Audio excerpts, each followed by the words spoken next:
ደም ከምንም ነገር በላይ መጸዳት ያለበት አምሮ ነው። አምሮ ከተማ እኮ ነው፣ ሲቲ ነው። አንዴ እኔ the city of the mind የሚል ትምህርት አስተምሬ ነበር። ኔትስ ሲቲ የራሱ ነገሮች ያሉት ከተማ ነው። በጣም ሰፊ ነው።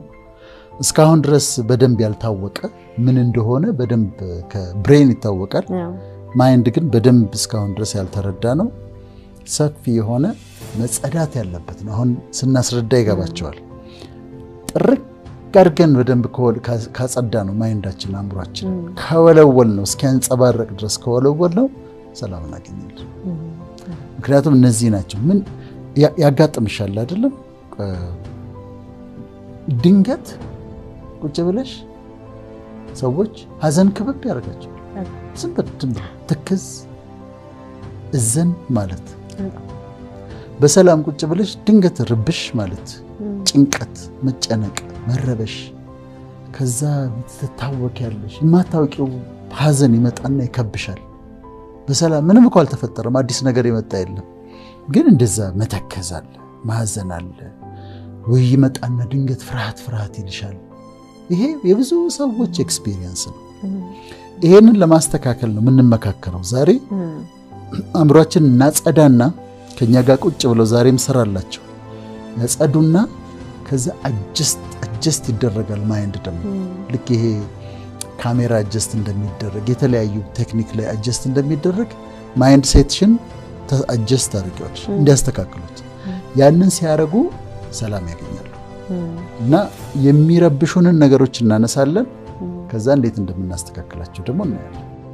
አሁን መጀመሪያ የሚያቆሽሹትን ነገሮች የሚረብሹንን ነገሮች የሚረብሹንን ነገሮች አነሳልሽና እንዴት እንደሚረብሹ እናያለን።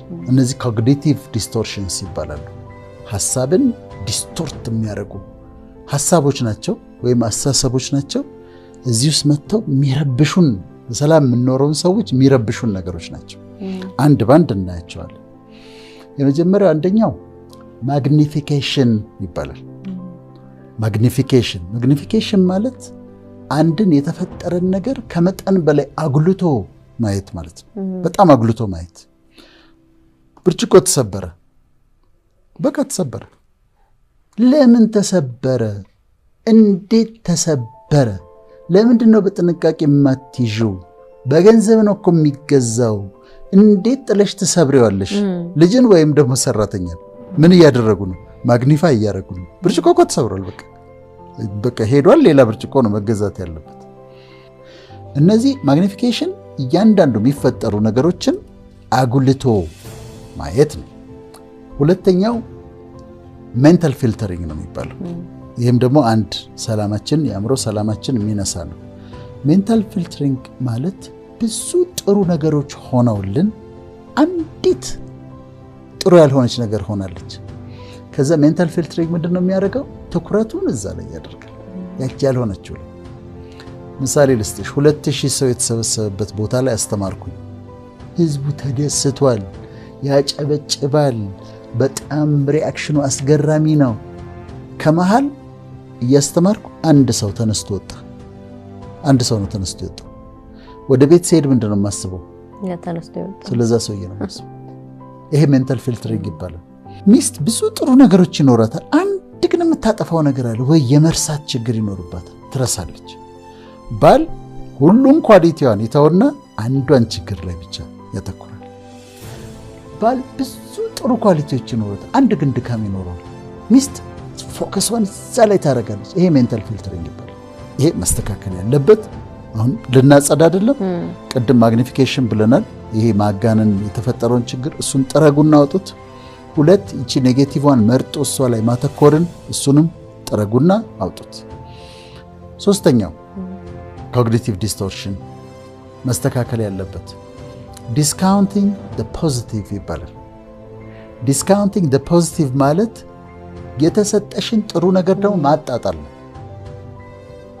ስለዚህ ታምሪያለሽ፣ በጣም እኮ ታምሪያለሽ ትያታለሽ። አይ ውበት ምን ዋጋ አለው ብለህ ነው፣ ቆንጅና ምን ዋጋ አለው ብለህ ነው ትላለች። ከስተሻል፣ አምሮብሻል በጣም ትያታለሽ። የጤና ነው ብለህ ነው? እንጃ ለጤና ያርግልኝ። አሁን የሚሰጣቸውን ፖዚቲቭ ኮመንት በመቀበልና ወደ ውስጣቸው ማስገባት ፈንታ ማጣጣል ማለት ነው። ዲስካውንቲንግ ዘ ፖዚቲቭ። አራተኛ ፐርሰናላይዜሽን፣ ነገሮችን ፐርሰናል አድርጎ መውሰድ። እኔን ማለት ፈልጎ ነው ማለት እኔን ማለት ፈልጎ ነው።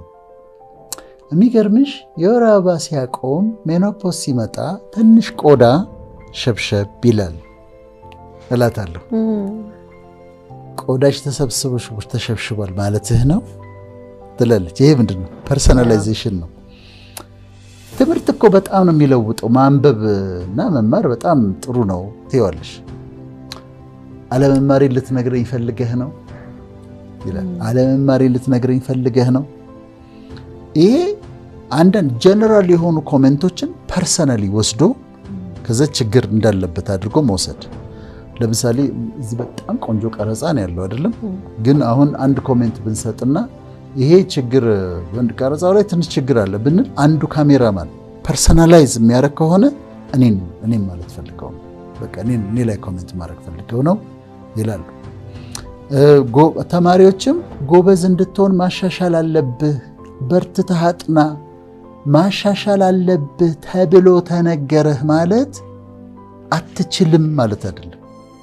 የበለጠ መስራት ትችላለህ ማለት ነው እንጂ ስለማትችል አትችልም ማለት አይደለም።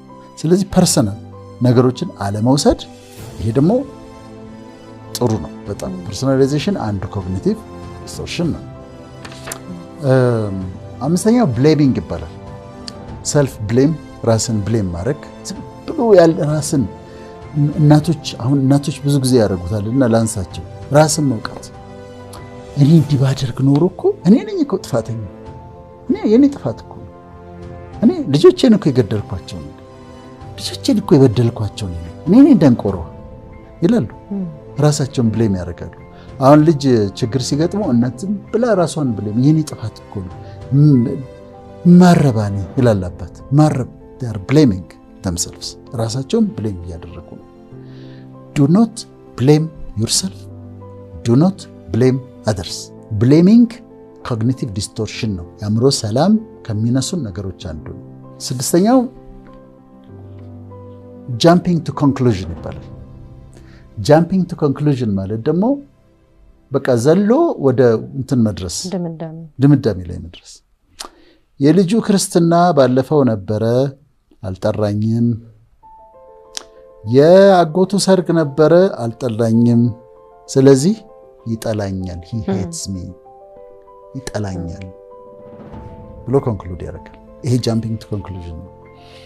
ሐሳቤን ባለፈው ስብሰባ ላይ እኔ ስናገር ሐሳቤን የሚቃረን ነገር ተናገረች፣ እንደገና ሌላ ስብሰባ ላይ አሁንም እኔን ሐሳብ የሚቃወም ነገር ተናገረች፣ እቺ ሴትዮ ጠምደኛለች።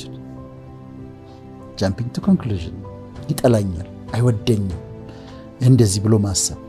ሰባተኛው ኮግኒቲቭ ዲስቶርሽን አእምሮ ሰላማችን የሚነሳ ነገር ሌብሊንግ ነው። ሌብሊንግ ይባላል። ሌብሊንግ ደግሞ መሰለሽ አንድ ልጅ ዋሽተሃል እለዋለሁ፣ ዋሽቷል፣ አጥፍቷል። ውሸታም ነህ ካልኩት ግን ሌብል ነው ያደረኩት። ዋሽተሃል ማለትና ውሸታም ነህ ማለት ይለያያሉ። ዋሽተሃል አሁን አጥፍተሃል ነው፣ አስተካክል ነው። ውሸታም ነህ ግን ለጠፍኩበት። አንድ ሰው ጠጥቶ መጣ ወይ ባሏ ጠጥቶ መጣ፣ ሰክሮ መጥቷል፣ ተሳስቷል፣ አጥፍቷል። ትናንትና ሰክረህ ነበረ ልክ አይደለም ማለት ልክ ነች። አንተ ሰካራም ነህ ስትለው ግን ምን አደረገችው? ሌብሊንግ ይባላል። ለጠፈችለት ስም። ሰካራም ነህ፣ ውሸታም ነህ፣ ይሄ ሌብሊንግ ይባላል።